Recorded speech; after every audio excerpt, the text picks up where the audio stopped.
그때 예수님의 제자들 가운데 많은 사람이 말하였다. 이 말씀은 듣기가 너무 거북하다. 누가 듣고 있을 수 있겠는가? 예수님께서는 제자들이 당신의 말씀을 두고 투덜거리는 것을 속으로 아시고 그들에게 이르셨다. 이 말이 너희 귀에 거슬리느냐? 사람의 아들이 전에 있던 곳으로 올라가는 것을 보게 되면 어떻게 하겠느냐? 영은 생명을 준다. 그러나 육은 아무 쓸모가 없다. 내가 너희에게 한 말은 영이며 생명이다. 그러나 너희 가운데에는 믿지 않는 자들이 있다. 사실 예수님께서는 믿지 않는 자들이 누구이며 또 당신을 팔아넘길 자가 누구인지 처음부터 알고 계셨던 것이다. 이어서 또 말씀하셨다. 그렇기 때문에 아버지께서 허락하지 않으시면 아무도 나에게 올 수 없다고 너희에게 말한 것이다. 이 일이 일어난 뒤로 제자들 가운데에서 많은 사람이 되돌아가고 더 이상 예수님과 함께 다니지 않았다. 그래서 예수님께서는 12 제자에게 너희도 떠나고 싶으냐 하고 물으셨다. 그러자 시몬 베드로가 예수님께 대답하였다.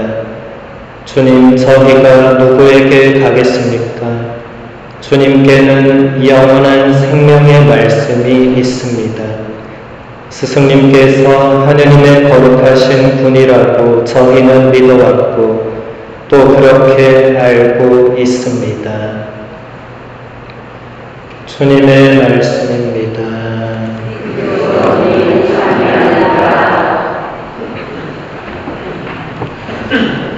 찬미 예수님, 서대신 성당 교우님들 모두 반갑습니다. 미사 시작 때 본당 신부님께 소개받은 장재명 신부입니다. 지금 미국에서 교포 사목 중인데 잠시 여름 휴가로 본가에 왔다가 또 이렇게 주님 신부님 배려로 미사를 또 드릴 수 있게 되었습니다. 신부님께 진심으로 감사드리고, 원래 신부님들이 사제품을 받고 나면 출신 본당이나 전임 본당을 거의 가지 않는데, 저는 외국에 있다 보니까 이렇게 출신 본당을 자꾸 오는 것 같아서 이렇게 자꾸 와도 되는 것인가 이런 생각도 해보고, 또 제가 17년 전에 여기서 첫 미사를 봉헌했는데 이렇게 서 있으면 세월이 17년이 이렇게 흘렀구나 이런 생각도 들고, 또 그 첫 미사 때 그 순간도 기억이 나고, 또 저를 위해 기도해 주신 또 많은 우리 서대신 성당 교우님들께 또 감사하는 마음도 들고, 여러 가지 마음이 드는 것 같습니다. 우리 서대신 성당이 내년에 70주년이라고 들었는데 맞습니까? 네. 70년이란 긴 세월 동안 한결같이 신앙생활을 해오신 많은 분들의 그 노고와 기도와 그 땀과 희생이 참 숭고하게 느껴지고, 제가 그 은덕을 많이 받은 것 같습니다. 근데 한편으로 늘 제가 마음이 좀 죄송한 것은 저 이후로 본당의 사제가 아무도 나지 않아서 우리 동기들이 항상 저를 욕하거든요. 네가 얼마나 못 살았으면 네 뒤에 아무도 안 오느냐 이렇게. 그 말 들을 때마다 후배 사제가 좀 나와줘야 되는데, 제가 아직도 막내거든요. 출신 사제 중에 저도 17년 차인데 막내입니다. 막내. 그 서대신 사제 모임에 가면 여전히 제가 막내인데 70년 된 본당에서 사제가 끊어질 수는 없고 또 언젠가 또 좋은 사제가 나오리라 생각합니다. 사제상 성호와 수도 성소를 위해서 교민들의 많은 기도를 부탁드립니다. 오늘 읽은 말씀은 예수님의 공생활에서 가장 위기의 순간을 우리에게 들려주고 있습니다.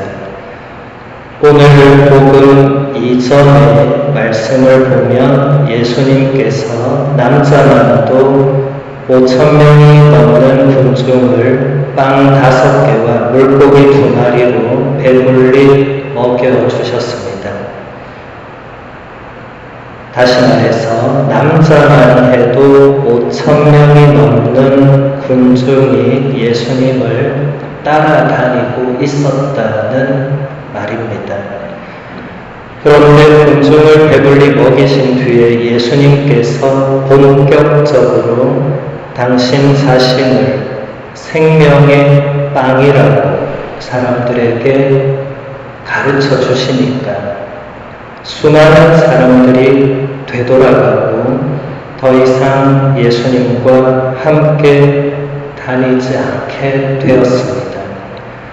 남자만 해도 5,000명이 넘는 군중이 거의 다 예수님을 떠나버린 것입니다.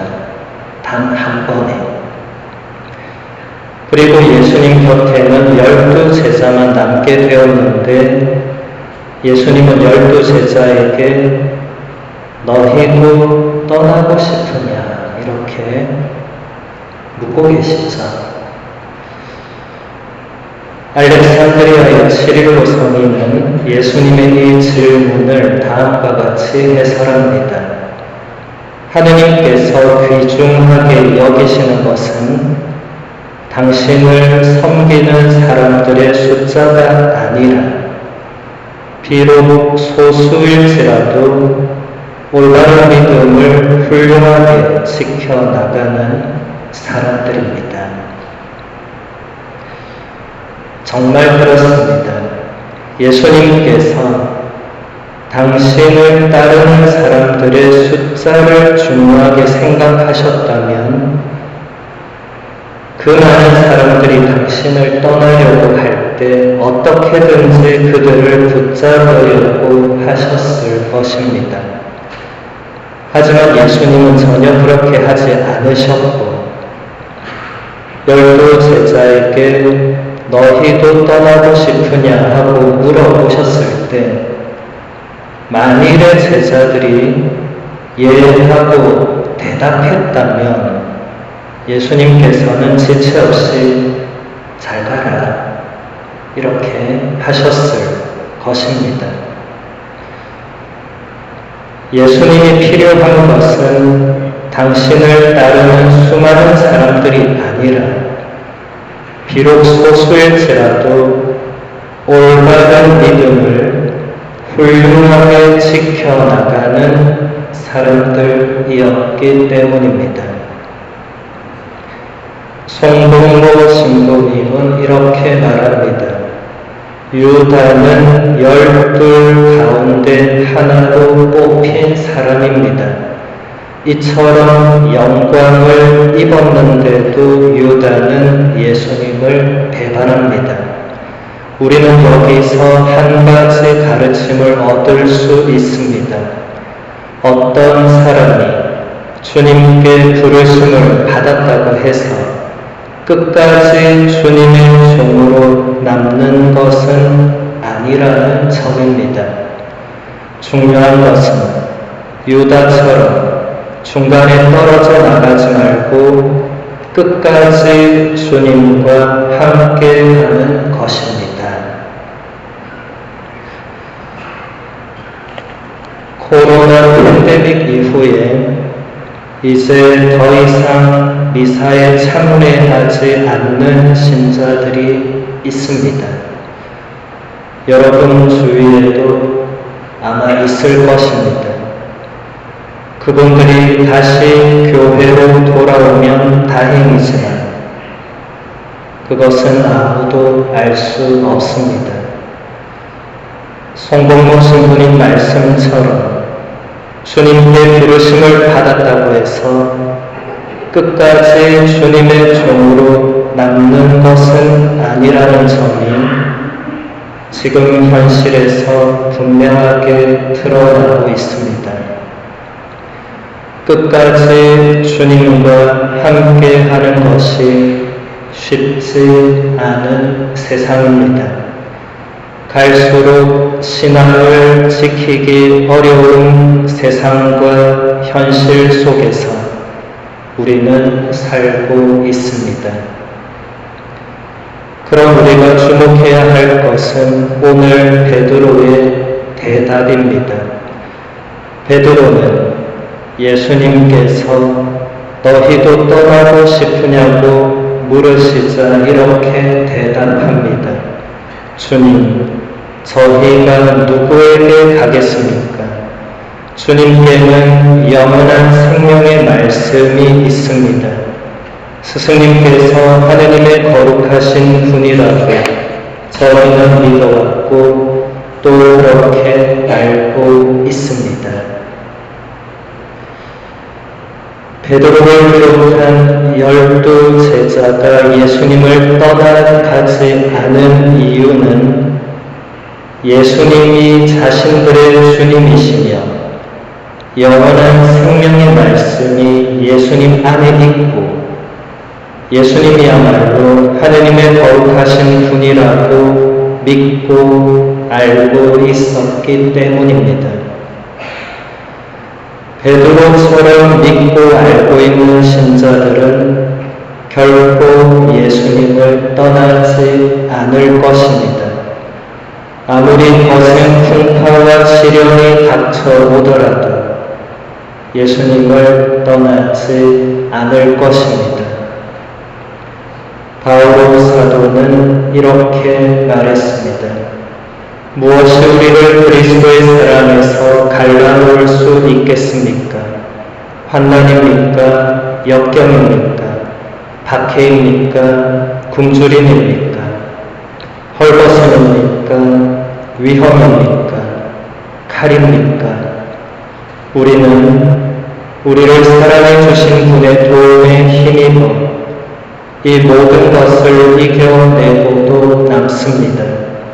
나는 확신합니다.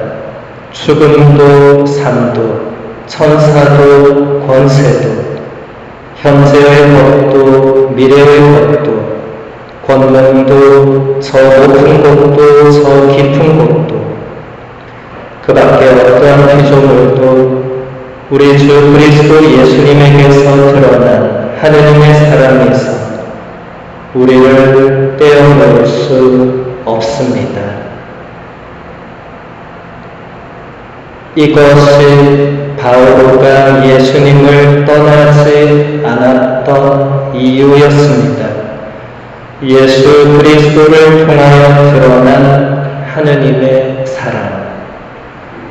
이보다 더 소중한 것이 없기 때문에 예수님을 떠나지 않은 것입니다.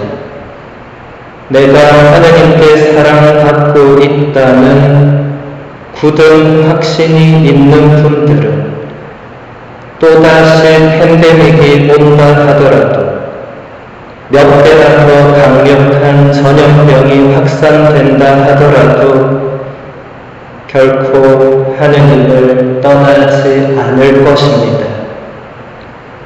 베네딕토 16세 교황님은 이렇게 말했습니다. 하느님 없이 인간은 어디로 가야 할지 알지 못하며 심지어 자신이 누구인지도 알지 못합니다. 우리는 너희는 나 없이 아무것도 하지 못한다고 가르쳐 주시고 내가 세상 끝날까지 언제나 너희와 함께 있겠다고 격려하신 우리 주 예수 그리스도의 말씀에서 위안을 얻습니다. 해야 할 일이 산더미 같음에도 불구하고 우리는 하느님께서 정의를 위해 일하고자 당신의 이름으로 뭉친 사람들과 함께 하신다는 믿음으로 힘을 얻습니다. 하느님의 사랑은 우리가 유한하고 덧없는 것을 뛰어넘도록 촉구하고 끊임없이 모든 이의 유익을 추구하며 일할 용기를 줍니다. 하느님께서는 우리의 전부이시며 우리의 가장 큰 희망이시기 때문입니다. 가장 힘들고 복잡한 시기에도 우리는 어떤 일이 일어나고 있는지 인식하면서 다른 무엇보다도 하느님의 사랑에 의지해야 합니다. 오늘 미사 중에 하느님께서 우리의 전부이시며 우리의 가장 큰 희망이 되실 수 있도록 또 우리가 이 세상 속에서 하느님의 사랑에 굳건히 의지할 수 있도록 주님의 은총을 청하도록 합시다.